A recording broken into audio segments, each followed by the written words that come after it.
Hello বন্ধুরা, আশা করি সবাই ভালো আছেন। তো আজকে আমি আপনাদের জন্য একটা নতুন ভিডিও নিয়ে আসলাম। তো ভিডিওটা আপনারা থাম্বনেল দেখে বুঝতে পারছেন। তো কথা না বাড়িয়ে চলুন ভিডিওর মূল বিষয়ে যাওয়া যাক। তো আপনারা আহ, আপনার ফোন থেকে অ্যান্ড্রয়েড হোক বা বাটন ফোন হোক, যেখান থেকেই হোক সেখান থেকে আপনারা এই কোডটি ডায়াল করবেন।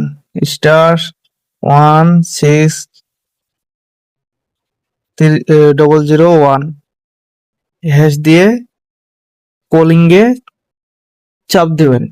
তো আপনি যে এনআইডি দিয়ে আপনার সিমটি উঠিয়েছেন সে এনআইডির লাস্ট 4 ডিজিট দিয়ে কনফার্ম করবেন, সেটা দেখাচ্ছি। তো এখানে আপনার দেখেন, please enter the last 4 digit of your ID. তো আপনার যে ভোটার আইডি কার্ডটি আছে লাস্ট 4 ডিজিট দিয়ে দিবেন এখানে। তো আমি দিয়ে দিচ্ছি। তো আপনি এয়ারটেল, বাংলালিংক যত কিছু সিম রেজিস্টার করেছেন সব সিমের লিস্ট চলে আসবে।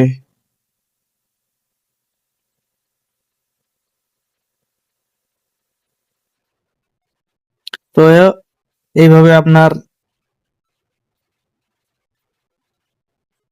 এনআইডি কার্ডের লাস্ট ডিজিটটি দেওয়ার পরে আপনার কাছে একটি মেসেজ আসবে। মেসেজের মাধ্যমে আপনাকে জানিয়ে দেওয়া হবে আপনার কয়টি সিম আপনার রেজিস্টার করা আছে। দেখেন টোটাল 7টা সিম, জিপি,